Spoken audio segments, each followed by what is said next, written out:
Whoa, what happened here?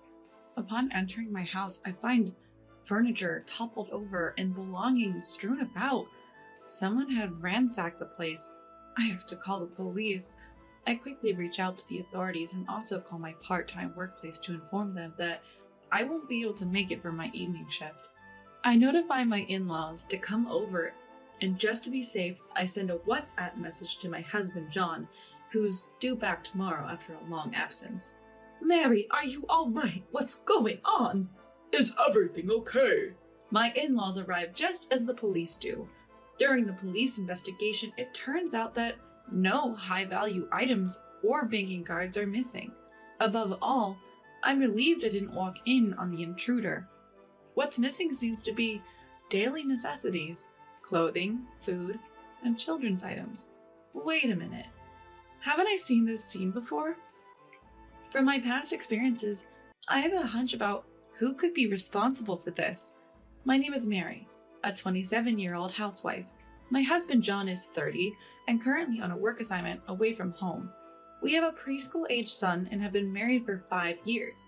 We were hoping for a second child, but the timing clashed with my husband's work assignment, which has already lasted 2 years. Although he tries to come home twice a month, there are busy periods when he can't make it. I last saw him 2 months ago.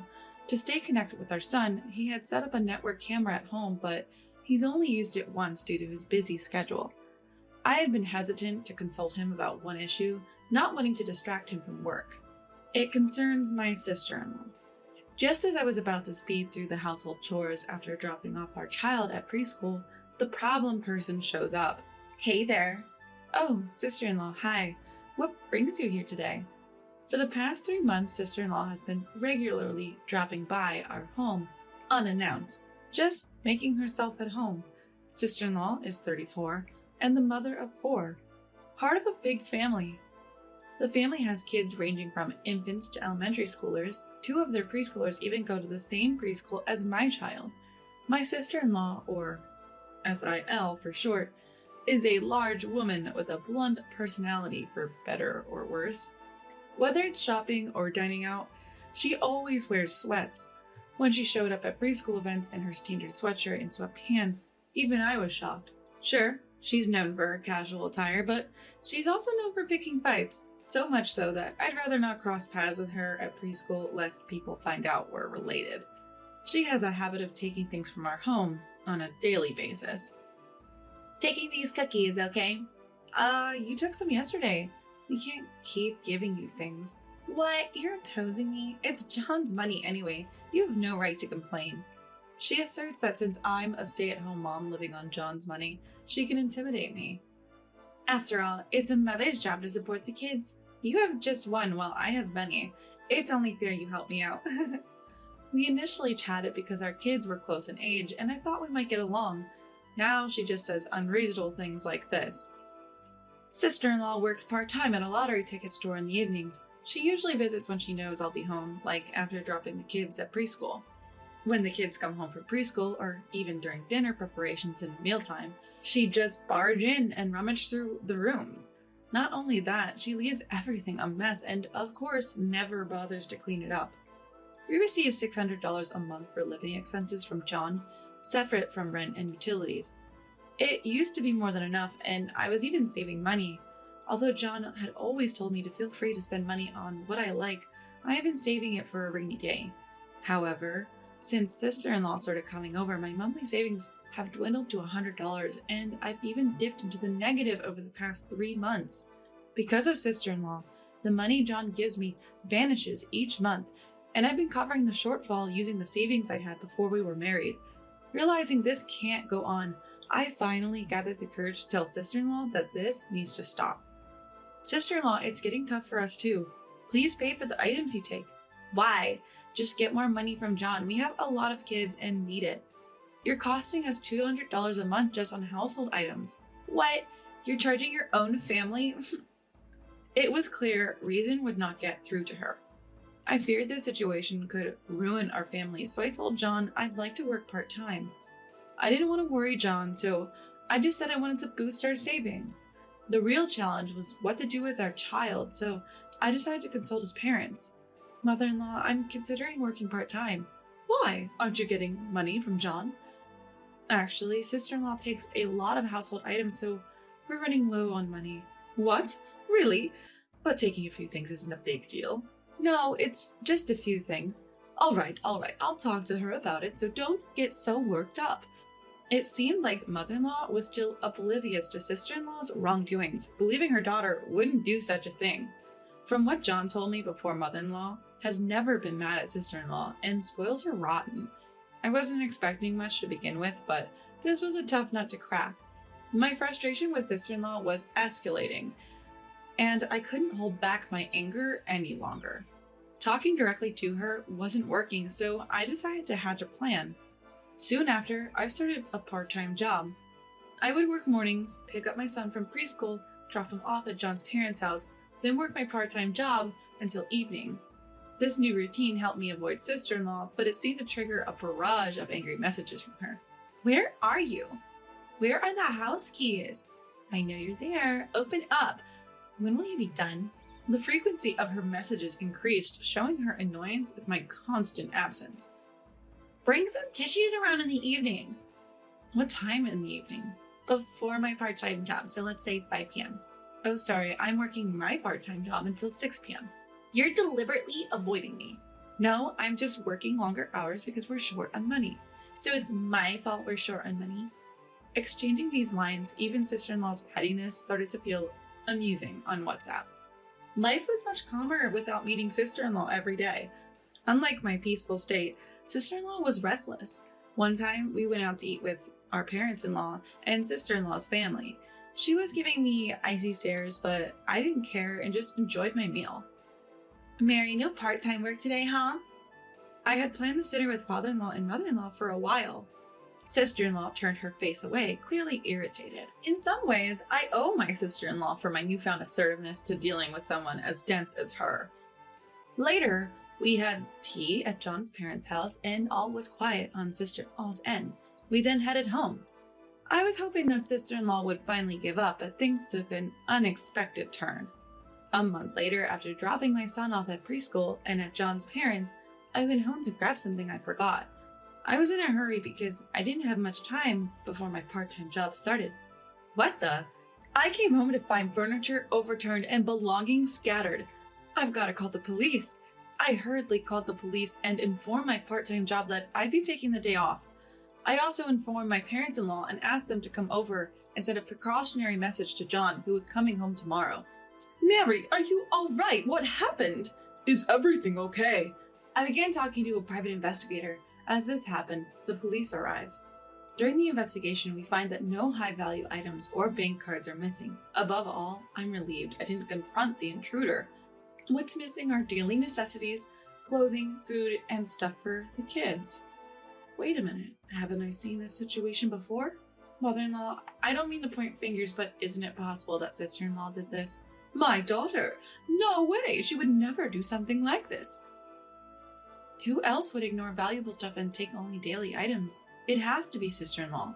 Mary, just because sister-in-law takes things from your home doesn't mean she would do something like this, mother-in-law insists.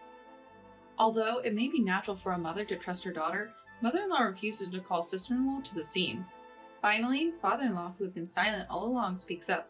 The police are here. She should prove her innocence by coming. As father-in-law says that, well, you have a point. Mother-in-law concedes, unable to go against father-in-law, and promptly calls sister-in-law. What's up? Sister-in-law enters with her child, freezes for a moment when she sees the police, but I don't miss it. Oh, why are the police here? Apparently, our house got ransacked and some things are missing. What got taken? Daily items, clothes, stuff like that. So, did they figure out who did it? No, not yet. Oh, okay then. Upon hearing that the culprit behind the home invasion is still unknown, sister-in-law visibly relaxes. Suspicious of sister-in-law's reaction, father-in-law starts to question her. Be honest, if you're caught on a neighbor's camera, you're the one who will be in trouble. It's not me.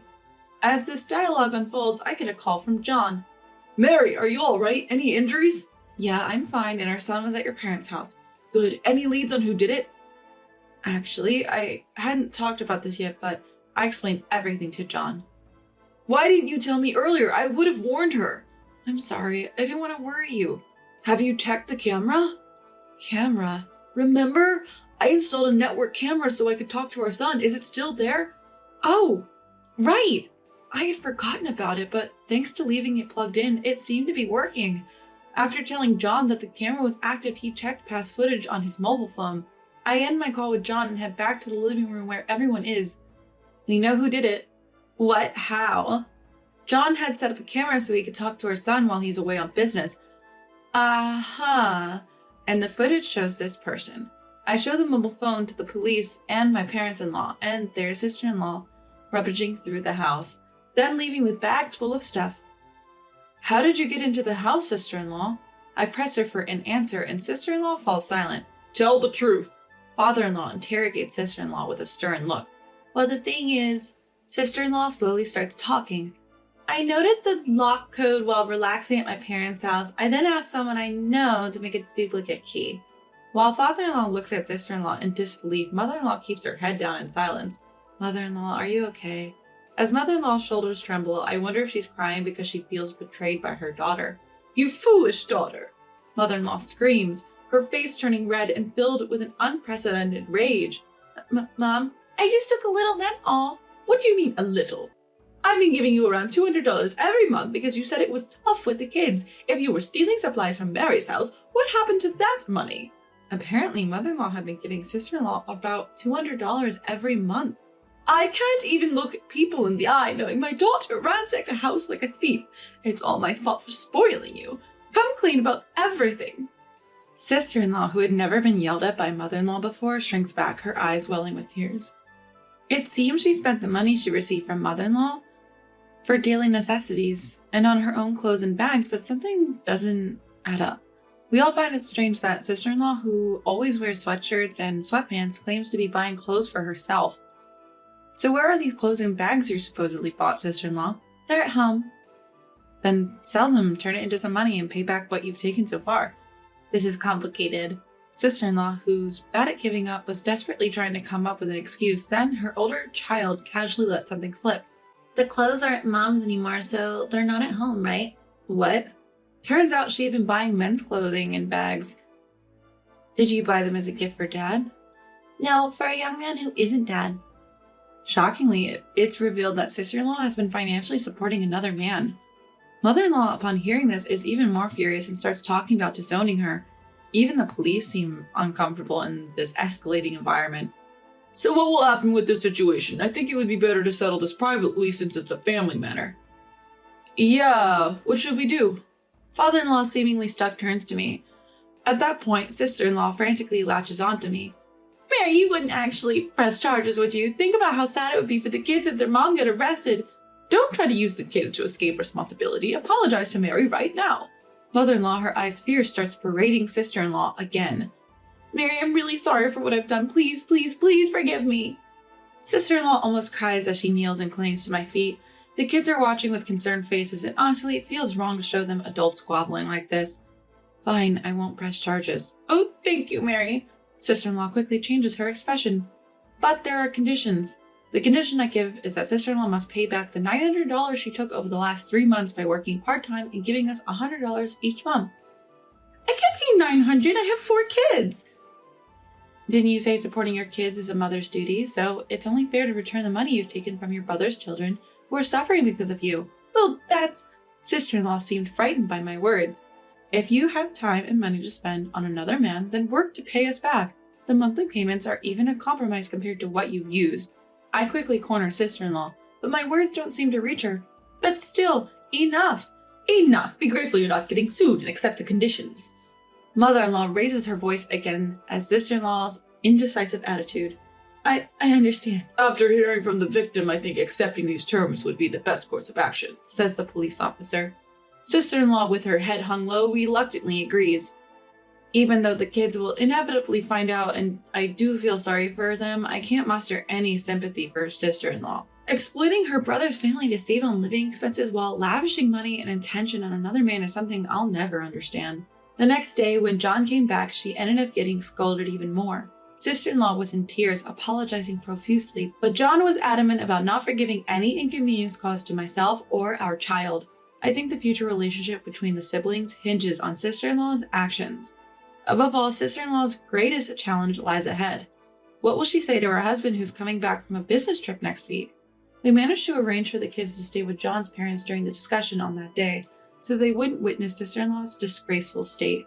As soon as sister-in-law's husband saw her, she broke down crying and deeply apologized. Her husband was confused until father-in-law and mother-in-law filled him in, after which he was furious. Feeling lonely, she had found comfort in a young man. She insisted she had done nothing more than financially support him. She said she'd repay the money to her brother and his family, but from the husband's perspective, it was understandably infuriating to come home from work to this mess. Though he blamed himself, the thought of the kids made his heart ache. From then on, my sister-in-law was sued for damages by her husband. Just selling lottery tickets part-time wasn't enough, forcing her to also work nights. Under such dire circumstances, her previous aggressive demeanor faded away as if she were a changed person. Once so quick-tempered and argumentative, especially around the preschool, she's now so unobtrusive. She's hardly noticeable. As for our family, John returned home after his work assignment was over, and our son was absolutely thrilled, enjoying each day. I continue with my part-time job thinking it best to save as much money as possible, but I recently fell ill and had to visit the hospital. According to the diagnosis, we were delighted to learn we're expecting our second child. John was thrilled, and we later safely welcomed a baby girl. Now, as a family of 4, we cherish our happiness.